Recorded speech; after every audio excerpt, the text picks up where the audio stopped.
Pardon my slurp. My name is Sarah, and this is Keto, Pearls of Wisdom and Food. Here we are.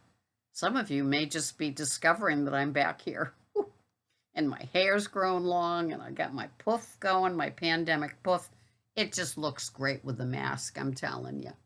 And I've got my organic gems Java Java, and it's a flavor that he developed for his wife. And not only is black coffee keto friendly, but it's also clean and intermittent fasting um, recommended because it's not flavored. It's just plain old Java bean coffee. No hints of this or no added that. And that's what makes clean intermittent fasting clean intermittent fasting. No flavored coffees, no flavored waters, no flavored teas, just plain old black tea, black coffee, and plain old water.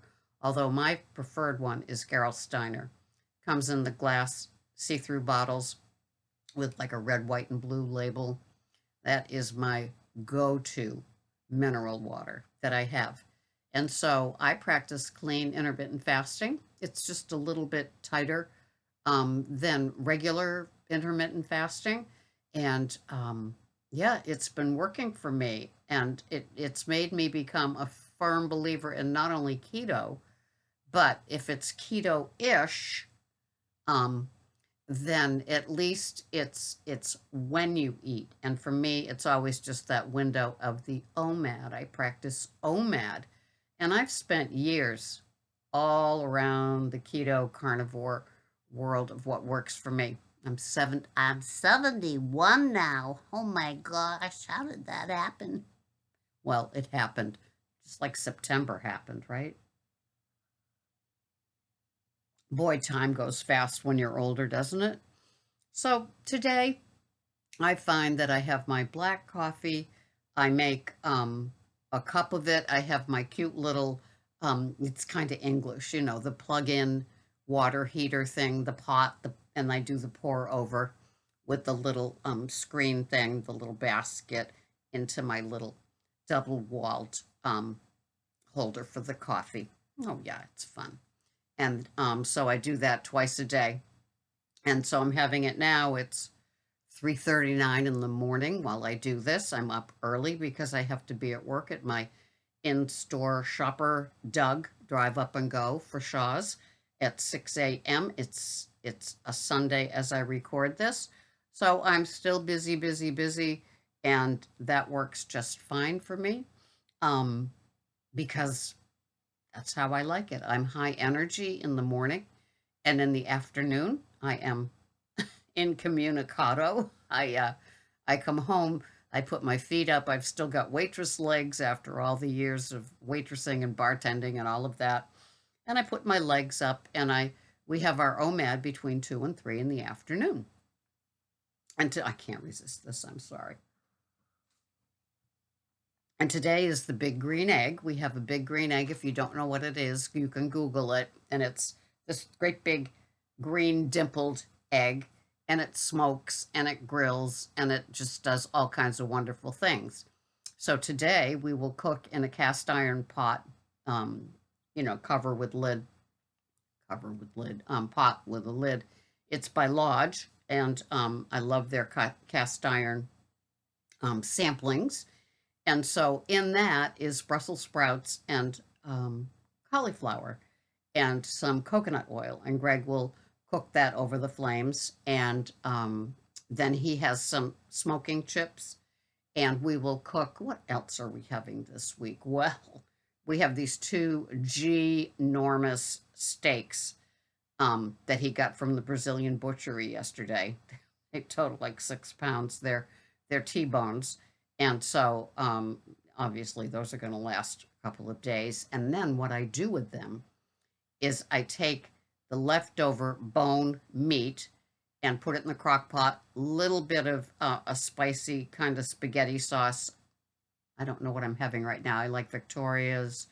Anyway, the ones that are like kind of spicy tomato, arrabbiata, and some cauliflower crumbles, some, I don't even think much else more than that, carrots, and, then the better than bouillon, the beef, and it makes this hearty, rich, unbelievable beef stew.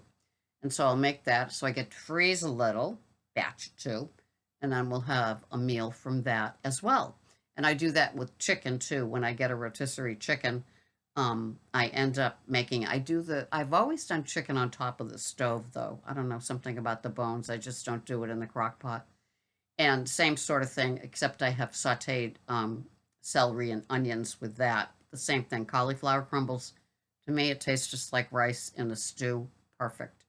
And in that one, I put broccoli.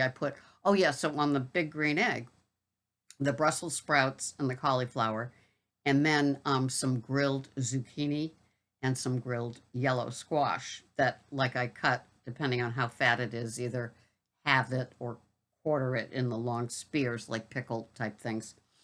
And we cook that, and that's got the flavor of the grill too. And then usually I will do something like a couple of pork chops, and he will smoke them and then finish them off in the air fryer. Life doesn't get better than that at this house, I'm telling you. It's all about the food. And we spend an enormous amount of money on food, but we don't go out to eat. We just have our meal between 2 and 3, and it's a wrap. It's great. It's abundant. It's feasting after the fasting, and it just works for me after all these years. I used to weigh and measure. I could always go back to that. I weigh and measure some things, like when my salad is on the kitchen scale, I will weigh the grams of, I use craisins. I know, no judging. It's just a little treat. Almonds. So some craisins, low sugar, almonds, 10 grams of each. And then my Bragg's organic vinaigrette dressing, the 2 tablespoons of that. Some say 70 on the bottle, some say 80 calories on the bottle.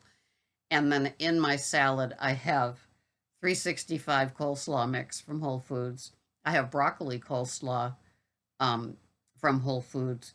I have Olivia's baby butter lettuce. So those are the bottom part. And then I have English cucumber, celery, and yellow, red, and orange peppers. And I think that's it. Oh, sometimes if there's some left over, some asparagus and some steamed broccoli, I will put into it. Sometimes a hard boiled egg or two. I get the Pete and Jerry's jumbo. I hard boil them. They're always in the house. So sometimes it's a big A salad, and sometimes it's a medium A salad, and sometimes it's a smaller salad to go with the protein on the side. I've been getting ground top sirloin from the Brazilian butchery for years for our burgers, and they had this real fatty looking piece of meat in the counter, and I said, "What's that?" And he said, "Brisket." And I said, "That's what we're doing for our burgers." So we had that for the last 2 times that we've had our Friday burgers. Delish, nice and fatty, love it. And so leftover of that, if it's more than a pound that he gives us, then I scramble that and it goes on top of the Saturday pizza. Life is simple, but it's great. And so that's what we do here. And it's funny because being an in-store shopper, I get to see new items that come out, and I get to discover veggies and things like that. I see so many things in the produce section that, like, I've never noticed, I've never cooked with. It's just, like somebody will come with a daikon, and I guess they shred it onto things, but I don't know. Is it hot? Is it cold? I don't know. So I kind of stick to the basics, as you just heard. The veggies that I steam when I don't have a salad are the usual broccoli, asparagus, Brussels sprouts, cauliflower. I'm just kind of simple and basic that way. I use ghee. I use Kerrygold butter. Kerrygold butter is almost $5 a pound now. Isn't that incredible? But life is simple. Food is good. And I just love the taste of food. I use Richmond's red Redmond's, the salt from Utah that comes from the salt mines there. And I like my cracked black pepper again. I gave that up for a while, but yeah, I'm not a huge. I like hot. I've been buying the Cento, Cento. Um, it's called hoagie. Excuse me, hoagie sauce, but it's just really crushed red peppers. It's nice and hot, and I love that. So I put that on omelets. I put it on my pizza. Life is good. I have no complaints. I'm so happy to be back here, and I realize how special all of you people are. It's been, we've been together for years, right? So that's what's important, and community. And we're doing this all together. And a lot of us, we got a little wonky. I wasn't here. You guys weren't here. And so it's just nice to have that motivation of like I can do one more day of clean intermittent fasting and keto and low carb and high satiation, contentment all over the place. And that's what works. And I hope it works for you too. We're older, we're seasoned, we're veterans of every diet that there is. And this one is just the one that continues to work. Simple, good foods. Expensive sometimes, but it is what it is. And you are worth it. I will see you here the next time. This has been Sarah with Pearls of Wisdom and Food with Keto. I'll see you the next time. Bye bye for now.